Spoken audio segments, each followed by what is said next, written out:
Hola, muy buenos días a todas y a todos. La Secretaría de la Cultura y las Artes de Yucatán, en el marco de su programa Jornadas de Lectura Cuando los libros hablan, tiene el gusto de presentarles hoy la novela hasta ahora inédita de nuestro escritor Leopoldo Peniche Vallado, El dilema del gobernador.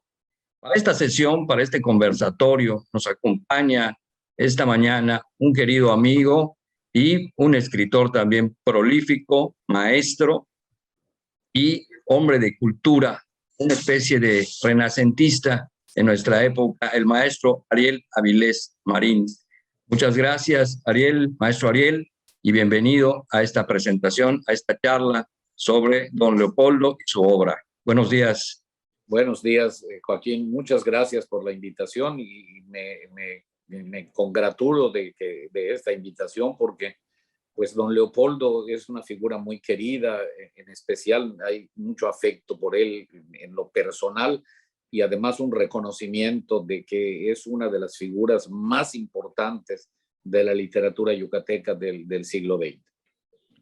Así es, totalmente de acuerdo. Creo que para ponernos en contexto valdría la pena un poco explicar a nuestros espectadores y espectadoras quién es, quién ha sido y quién fue don Leopoldo Peniche Vallado. Don Leopoldo Peniche Vallado nació en Mérida en 1908 y falleció también en esta ciudad en el año 2000.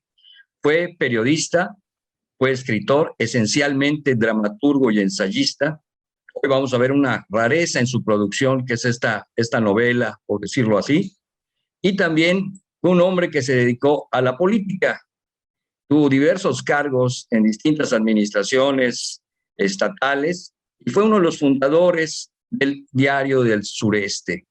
La obra de don Leopoldo abarca sobre todo el tema de la identidad yucateca a través de diversas vertientes, en teatro, en ensayo, en crónica. Fue un hombre, sobre todo, como decía yo al principio, que le dedicó gran parte de su creatividad a la dramaturgia.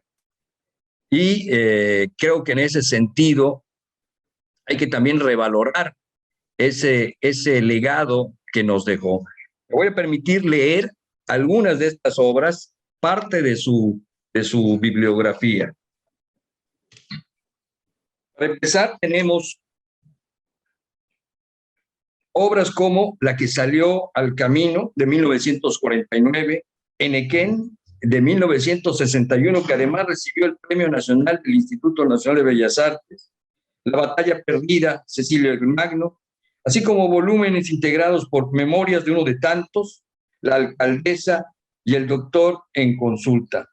Hay otros libros, otros títulos como Las molineras de Chicbul, En Mérida y en una casa, ¿Qué haría usted en mi lugar? Y Tres temas mayas en el teatro. Esto es parte, solamente una parte de su legado. Todo lo demás tiene que ver con el ensayo, tiene que ver con la crónica teatral. Fue un gran crítico de teatro también, hombre de escena, digámoslo, en todo sentido. Entre sus condecoraciones recibió, por ejemplo, la medalla Eligio Ancona en 1973, el premio al mérito periodístico José Pajés Yelgo 1989, la medalla Héctor Victoria Aguilar que entrega el Congreso del Estado en el año de 1990, la medalla Yucatán en 1991, el premio estatal de literatura Antonio Mediz Polio en 1993. En su narrativa, don Leopoldo también abordó la identidad de lo yucateco, el tema de nuestra cultura, las raíces, la lucha de clases, los estigmas que hay sobre distintos momentos de nuestra historia para tratar de desentrañarlos. La novela que hoy nos ocupa, El dilema del gobernador, se centra a través de un mecanismo muy curioso que es el de la ciencia ficción en parte y por otro lado también el del drama teatral, una novela que hace un recuento sobre un periodo de los años 70 en nuestra ciudad, que tiene que ver con los estudiantes, con los sindicatos y con la administración que entonces estaba en funciones. Es un ejercicio muy interesante y, como decía yo, hasta ahora inédito, una obra que dejó don Leopoldo entre muchas otras, que ya no vieron su publicación mientras vivía, pero que la Secretaría de la Cultura y las Artes de Yucatán rescata en un volumen que tiene su versión digital y que se podrá conseguir a través de nuestra biblioteca virtual.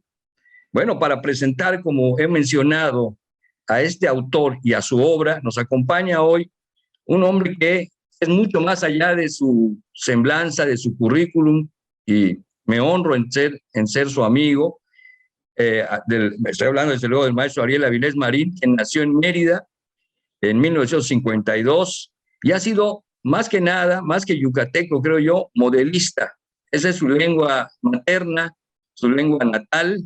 Es un hombre que estudió desde muy joven, desde muy niño en la Modelo, pasó los 3 grados básicos de la educación, de la primaria, la secundaria, la preparatoria. Muy joven empezó a ser maestro de esa institución y entre otras cosas, pues Ariel ha dedicado mucho tiempo al fortalecimiento de lo que hoy es también la Universidad Modelo. Ha sido director de educación básica de esa institución hasta el día de hoy, hasta el día de hoy. Es uno de los fundadores de la Escuela de Letras de la Facultad de Humanidades de la Universidad Modelo en 1998 y, entre otras cosas, ha sido un elemento activo dentro de la Liga de Acción Social, conservando hasta este momento un cargo directivo. Eso por un lado. Estas son las similitudes, los paralelismos que yo encuentro entre don Leopoldo Peniche y el maestro Ariel Avilés. También le ha dedicado tiempo a la administración pública. Estuvo como consejero ciudadano y luego como consejero presidente en el Instituto Electoral del Estado de Yucatán.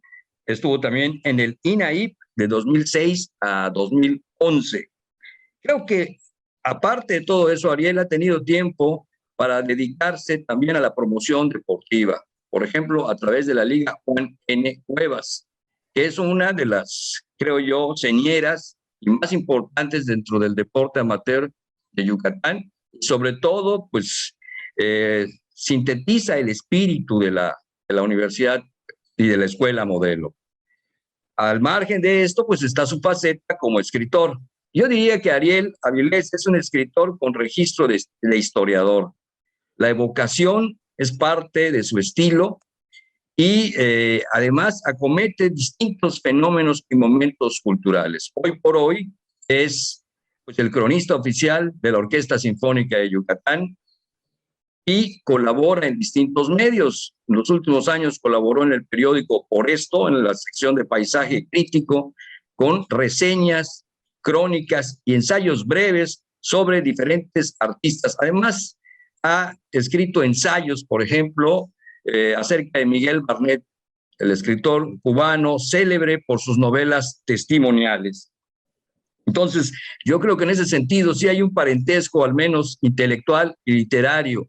Y entre las distinciones de Ariel, voy a permitirme leer también algunas, está el haber recibido la condecoración de Ciudadano Distinguido de Mérida en 2006, la Orden Ignacio Manuel Altamirano por 40 años de labor magisterial, la medalla Yucatán en 2013 y la medalla Ricardo Palmerín en 2017. No omito también que Ariel ha sido parte fundamental de distintas asociaciones ligadas a la música y a la cultura. Pues bienvenido, querido Ariel. Y sí me gustaría que empezáramos este conversatorio hablando un poco de la presencia de don Leopoldo a título personal. ¿Qué recuerdas de don Leopoldo? ¿Qué tiene que ver, qué tanto tiene que ver él con tu desarrollo como intelectual, como escritor, como cronista? Hay dos puntos de encuentro muy importantes en mi vida de don Leopoldo. Desde niño lo conocí en el Diario del Sureste. Mi papá fue colaborador del Diario del Sureste, entonces con cierta frecuencia iba al Diario del Sureste a conversar con don Leopoldo y también participaba en una tertulia que se dio, que fue muy importante todas las mañanas, en el Café Sevilla, que desgraciadamente ya no existe, que era un punto de reunión de la intelectualidad yucateca. Esta tertulia del Café Sevilla la presidía nada menos que el gran poeta Clemente López Trujillo. Alrededor de él se forma esta tertulia y don Leopoldo acudía en las mañanas a tomar café y se conversaba. Y esas conversaciones, Joaquín, son formaciones de vida y de cultura, sobre todo en la mentalidad de un niño que asistía de la mano de su padre y escuchaba. También don Leopoldo Peniche era un frecuente asistente a otra importante tertulia de intelectuales de Yucatán, que era la tertulia del taller del maestro Enrique Godínez. En el taller de escultura de Godínez, todas las noches había una reunión de importantes intelectuales yucatecos, encabezados por el poeta Juan Duch Colel, a la cual don Leopoldo también asistía. Don Leopoldo tiene un punto de encuentro determinante en mi vida.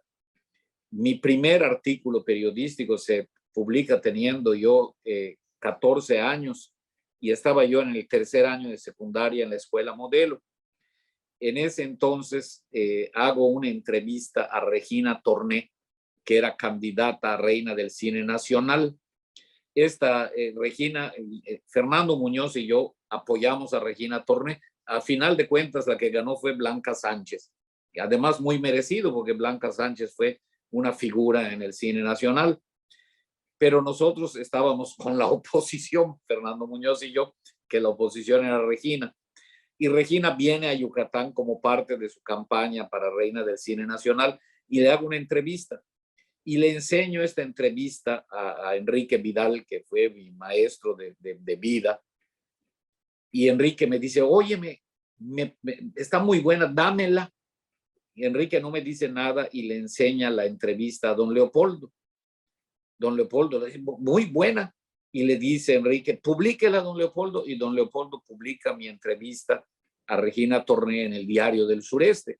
Así que mi primer artículo periodístico a los 14 años, en marzo de 1967, fue la entrevista a Regina Torné, y don Leopoldo, que en ese entonces era director del Diario del Sureste, la publica y me da así la entrada al mundo del periodismo. Ahí luego otro importante encuentro con don Leopoldo es en el año de 1996.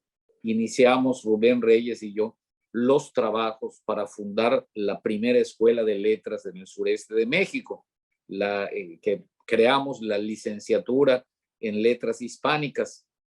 Para esto elaboramos un proyecto que tenía que tener una fundamentación para ser presentado al Consejo de Administración de la Escuela Modelo. Y para ello Rubén y yo realizamos muchas entrevistas y creo que la más importante de ellas y la que nos dio más elementos de sustento para la fundación de la licenciatura en letras fue la entrevista a don Leopoldo. Ya él estaba retirado en su casa ahí de la calle 53 y en la sala de su casa le hicimos una amplísima entrevista de la cual sacamos muchos de los más importantes fundamentos para la creación de la licenciatura en letras de la Universidad Modelo. Eso fue básicamente mi contacto en la vida con don Leopoldo. Y pues definitivamente don Leopoldo, con la generación, vamos a llamarle, de la revista Esfinge, a la cual pertenecieron Juan Duch, él, otros escritores importantísimos de principios del siglo XX, marcó la ruta y la apertura de la hornada de escritores y poetas de Yucatán, que son el antecedente más importante. En cuanto a su obra, ya te habías acercado, ya conocías el teatro, por ejemplo. Definitivamente. Don Leopoldo, básicamente, como mencionaste, fue un importante periodista y sobre todo dramaturgo. La obra de Peniche Vallado es toral en el teatro yucateco, es de una trascendencia inmensa. Y él en su obra es además un gran analista de la sociedad yucateca. La obra de Peniche Vallado en el teatro es un análisis, es una es una verdadera disección, una autopsia de la sociedad yucateca a través del teatro. La de Yucatán en Equem, que es una obra premiada nacionalmente, que además luego la monta el grupo La Casona, dirigidos por Luis Pérez Sabido, y ganan el Premio Nacional de Teatro. Es una obra de una trascendencia porque analiza profundamente la esencia de la sociedad yucateca, de la economía yucateca. Y otra que parece ligera, pero es una verdadera obra de análisis de la vida cotidiana de Mérida, es es una comedia ligera, cómica, excelente, que se llama En Mérida y en una casa.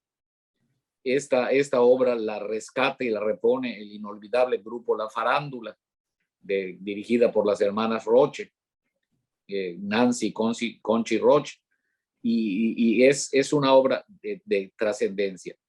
Toca también otro importante punto de la historia yucateca en su teatro, la guerra de castas, en su obra Cecilio Magno, y la entraña de la cultura maya en la recreación de la leyenda del Xcamay en la que salió al camino.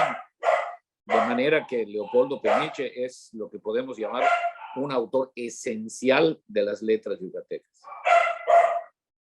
Bueno, ahorita con la aparición del dilema del gobernador, de alguna manera también está ya implícitamente su vena dramatúrgica.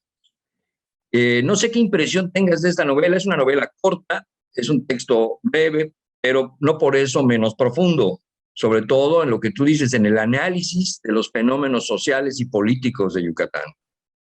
Efectivamente, el dilema del gobernador es uno de esos libritos que te atrapan. Es para devorarlo en una sola tarde, porque te sientas, lo empiezas a leer y no lo puedes soltar. Él lo presenta con un título curioso, le llaman noveleta. Realmente si vamos a las formalidades de la preceptiva literaria, es lo que podríamos llamar una novela corta. Así es. Pero no es cierto. Eso de novela corta es un disfraz. El texto está preparado perfectamente y está listo para ser montado en un escenario. Es una producción teatral más de don Leopoldo, presentado a manera de narrativa, pero es una perfecta y estructurada obra teatral de muy buena calidad. En su lectura me encontré en él, nos da noticia de cuál era el lenguaje de un hombre culto de mitades del siglo XX.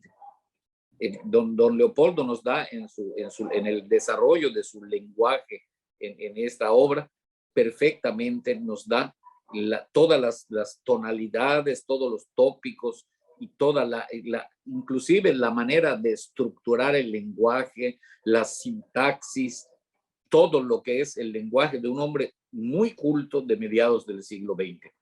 O sea, hoy un hombre culto del siglo XXI, si abordara la escritura de algo así, sería diferente a la obra de don Leopoldo.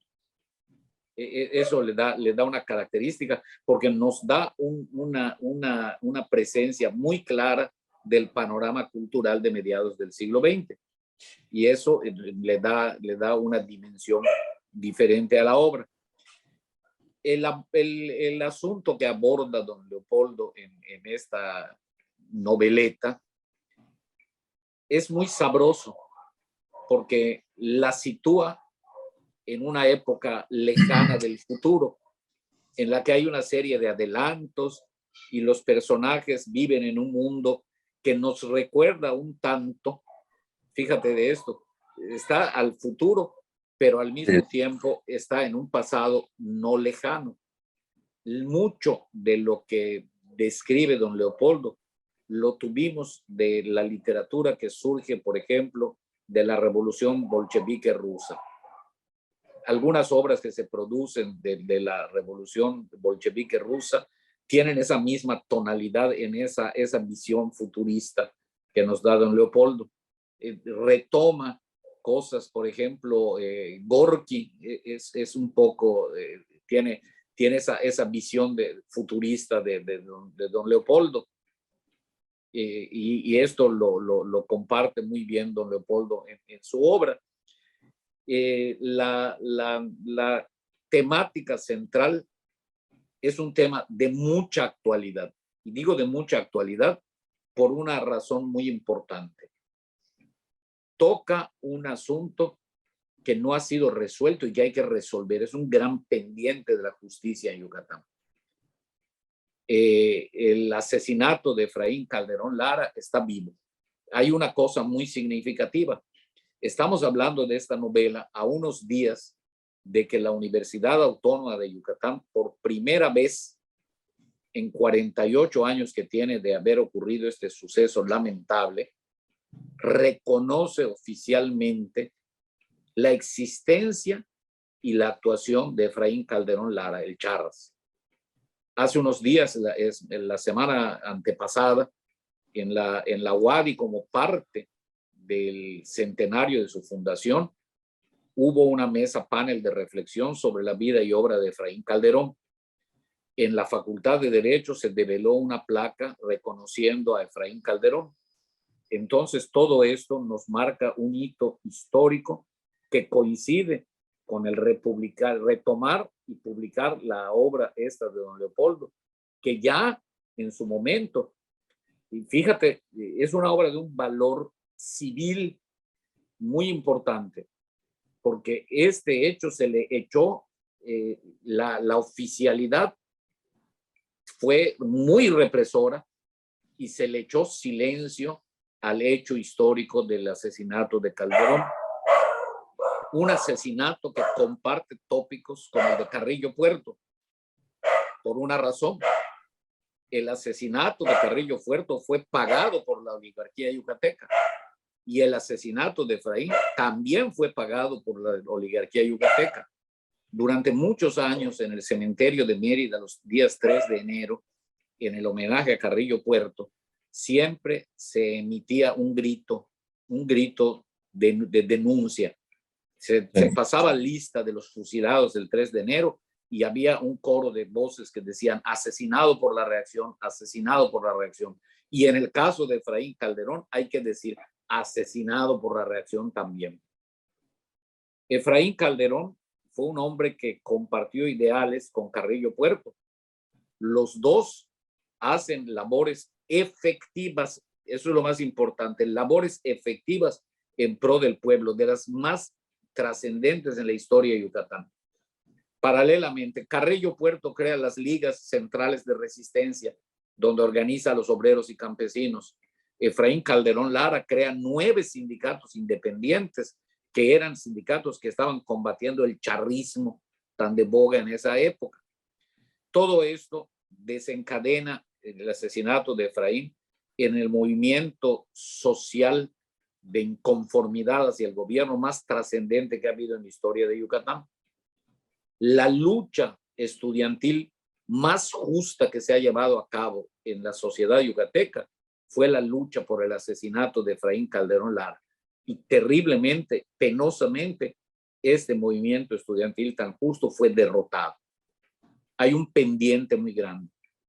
Se ha hablado y se castigó a chivos expiatorios, pero no se ha esclarecido el crimen de Efraín. Y don Leopoldo, con todo valor civil, arriesgándose a la represión del régimen de Loret de Mola, publica, escribe su novela.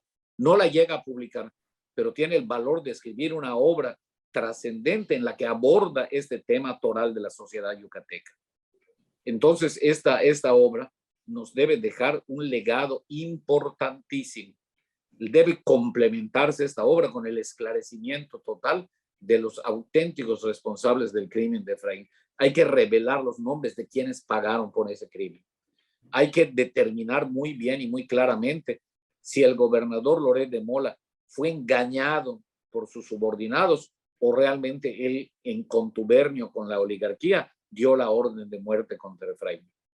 Son cosas que nos plantea don Leopoldo en esa, y a eso es a lo que él, en una forma magistral, le llama el dilema del gobernador. Y yo creo que no era un dilema, era un cuestionamiento múltiple que se presentó en la vida de los de Mola y que marcó la historia de Yucatán. Y es abonando o tratando de completar tu amplio conocimiento sobre ese hecho, pues yo creo que es un tratamiento distinto, también literaria e intelectualmente hablando, el que le da don Leopoldo, en comparación con otras obras, quizá de corte más documental y testimonial que han surgido.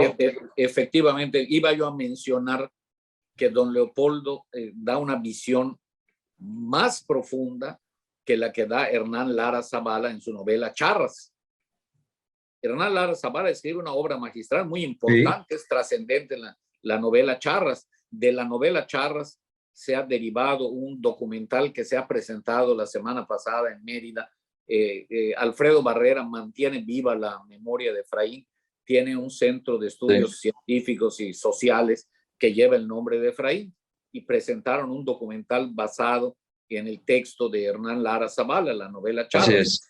Y don Leopoldo va más allá, porque don Leopoldo recrea todo el ambiente, toda la situación social que se vivió, nos da, analiza y pone en boca de los personajes de su noveleta el pensamiento, los diálogos, las cosas que ocurrieron tras bambalinas y que son el fondo de la acción.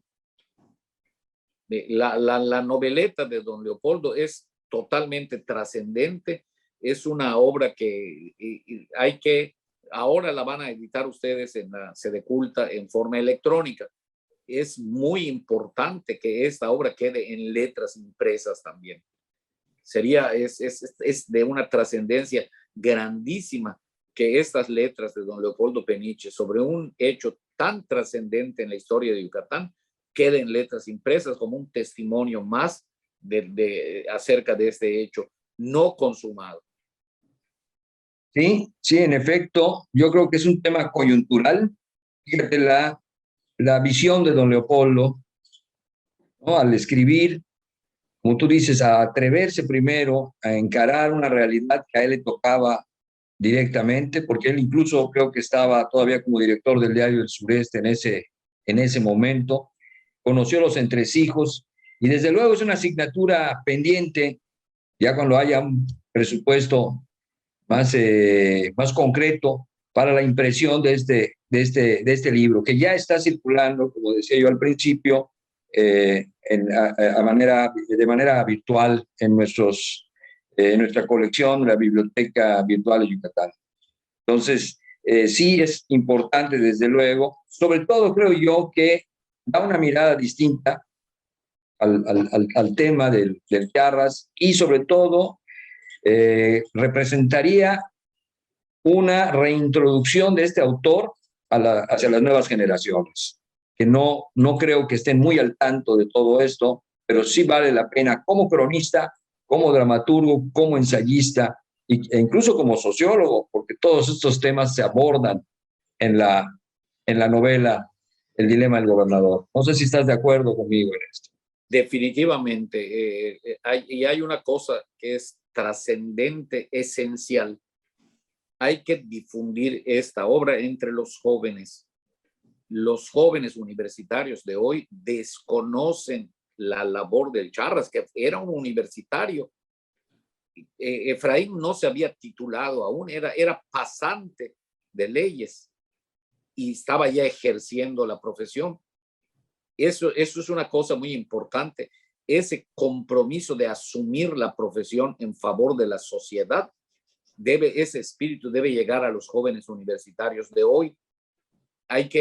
Desconocen quién es el Charras, no tienen la menor idea, de que en Yucatán ocurrió un fenómeno muy semejante al que ocurre a nivel nacional en México en 1968, porque el movimiento estudiantil del 68 tiene un paralelismo muy grande con el movimiento estudiantil yucateco del 74. El movimiento de 1968 se genera en un juego de fútbol americano entre la UNAM y el Politécnico. Un pleito de porras que es brutalmente reprimido por la policía de la Ciudad de México. Es la chispa que genera las condiciones sociales, las condiciones económicas, las condiciones políticas, eran un campo fértil, de manera que un hecho aparentemente sin trascendencia, como el enfrentamiento de dos porras en un juego de fútbol, destapan y es un cerillo echado a un balde de gasolina. ¿Por qué? Porque va creciendo el movimiento y luego hay la incalificable violación a la autonomía universitaria, la intervención del ejército en la UNAM, que es histórica. Se agrede a la UNAM y esto despierta la conciencia ciudadana. Entonces el movimiento estudiantil se va tornando en movimiento social, se van incorporando otras fuerzas sociales y se vuelve un movimiento popular enorme. Juntos transformemos Yucatán. Que ya es Gobierno imparable del Estado. y que termina con una tragedia terrible, con la horrible matanza del 2 de octubre de 1968 en Tlatelolco, hecho que tampoco ha sido esclarecido y que uno de los responsables todavía vive. Sí, cómo no. Porque la clave del 68 está en el Batallón Olimpia. El Batallón Olimpia entra subterticiamente en acción en esa fecha. ¿Cuál es la técnica del Batallón Olimpia? Le disparan al ejército y al pueblo y los enfrentan. Ellos desatan la tragedia. Y el Batallón Olimpia tenía un mando perfectamente calificado que era directamente de la Secretaría de Gobernación. Y el paralelismo, el conflicto en Yucatán se genera en la base estudiantil. El asesinato de un joven estudiante y se unen las agrupaciones estudiantiles de la época. La Federación Estudiantil Universitaria, la FEU, la Federación Estudiantil Yucateca, la FEI, y la comunidad estudiantil tecnológica. Unen fuerzas y se vuelve un movimiento estudiantil muy fuerte. Pero se van incorporando también los sindicatos que había creado Efraín y muy pronto vemos en el movimiento del 74 un estallido popular sin precedentes en el estado de Yucatán. Y también el ejército es el elemento represor en el 74 y acaba con el movimiento. Y todo esto don Leopoldo lo retrata en una forma magistral en su noveleta. Por eso le da un valor económico, político, social, psicológico, en todos los sentidos en que uno quiera mirar la obra de Peniche Vallado. Brilla como un testimonial de un hecho que queda todavía pendiente de esclarecer en la historia de Yucatán.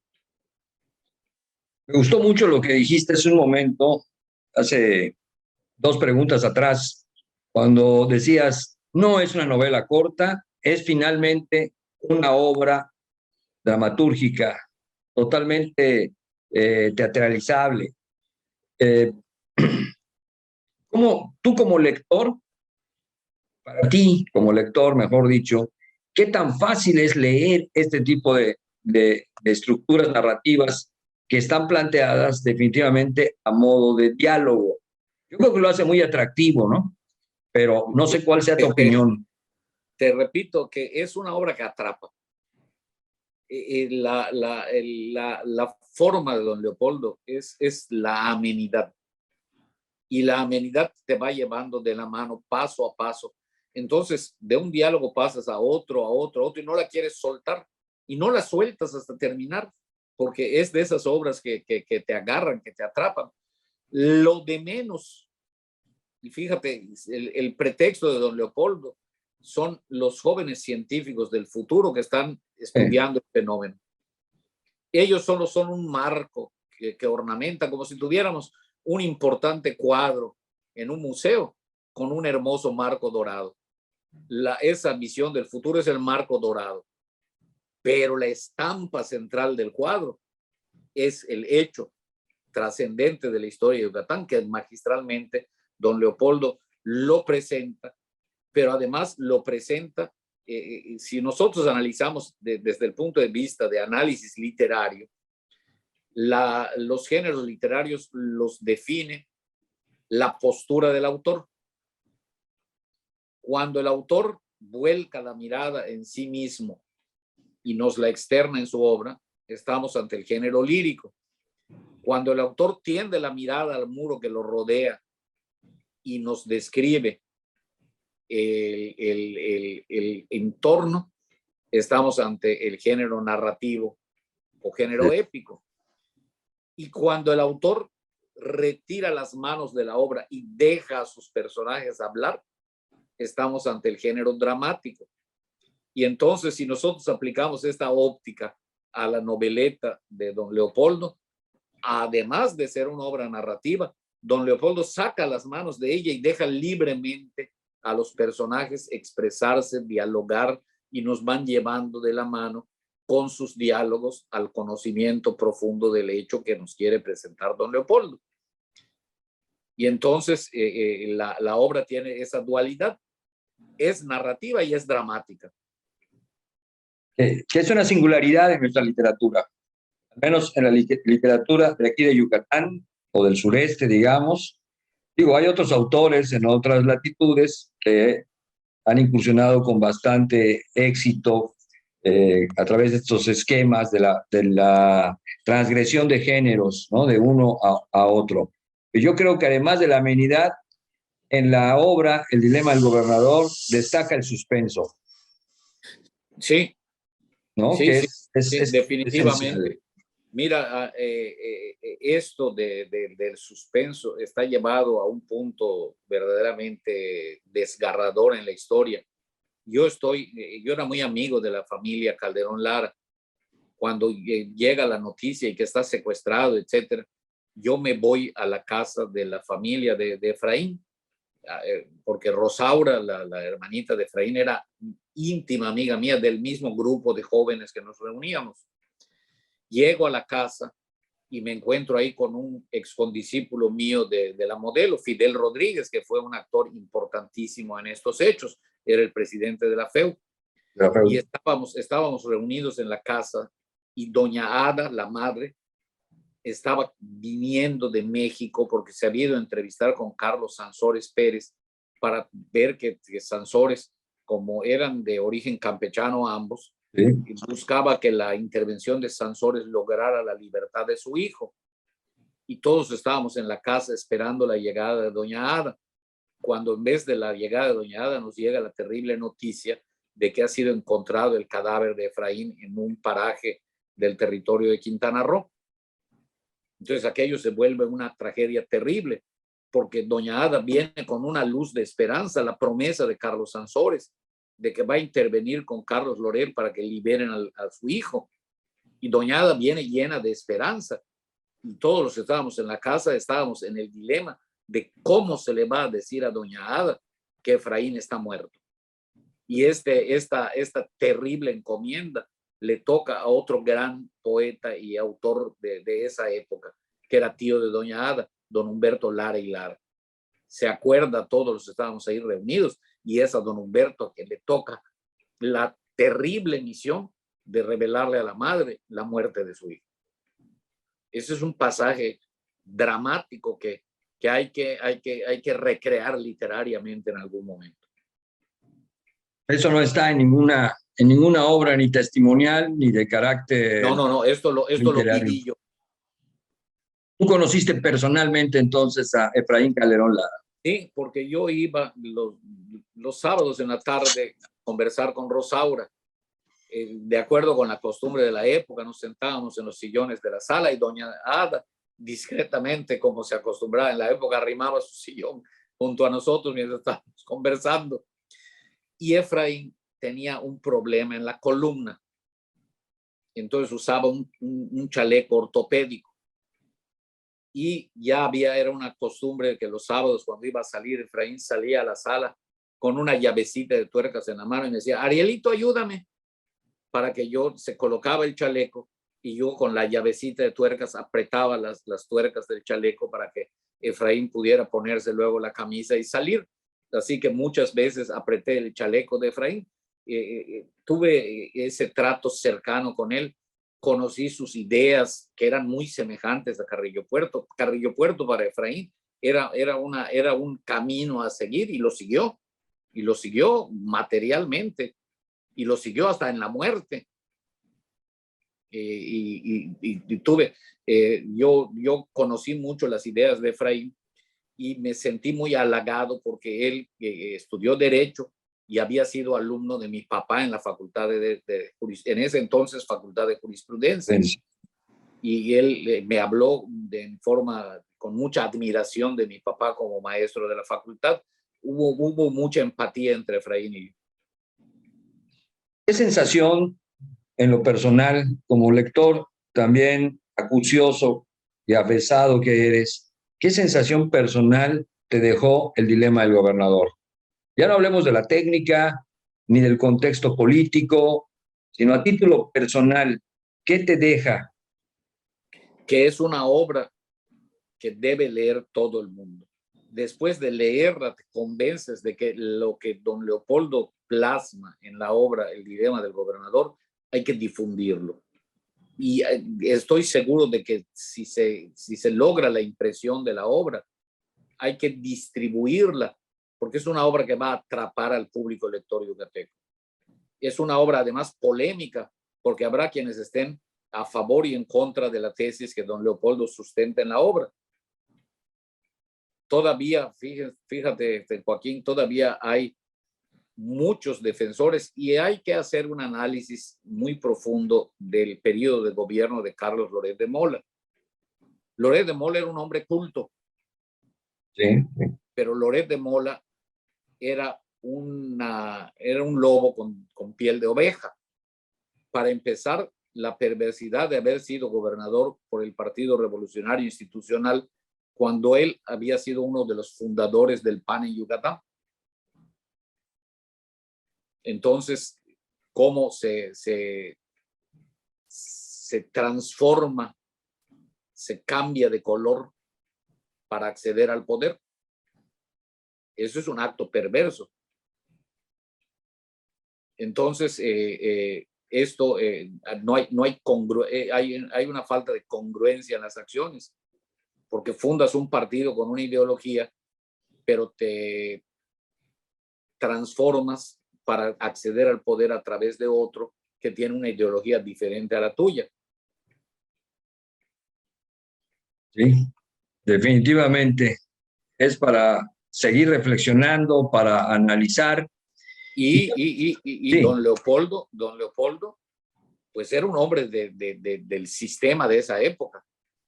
Y sin embargo se atreve a tocar la descalificación del hecho ocurrido. Claro, fue lo suficientemente crítico y autocrítico, ¿no? Yo creo que eso es lo que deja entrever también, ya desde la perspectiva del autor, porque no nada más señala, sino también es pues, esa crítica al sistema en el que él estaba. Mira, un autor importantísimo de la crítica social yucateca es Antonio Betancourt Pérez. Y Antonio Betancourt, en su publicación, que debemos rescatar esa hojita impresa en mimeógrafo que se llamaba Carta Peninsular Confidencial, descalifica y no deja títere con cabeza. Y uno de los personajes que por su integridad y su verticalidad lo califica positivamente Betancourt es a Leopoldo Peniche Vallado. Tiene una calificación muy distinguida, muy alta dentro de la visión de Betancourt como crítico del sistema. Pues muchísimas gracias, querido Ariel Avilés Marín, maestro de muchos de nosotros, como dije en un principio, una referencia en cuanto al modelismo, a lo que es esa forma de vida que se llama escuela modelo, como historiador, como cronista, como escritor, sobre todo como lector, un lector acucioso, un lector concentrado y sensible. Muchísimas gracias por esta participación, por tu intervención. De veras, un privilegio platicar contigo, sobre todo de una novela como esta.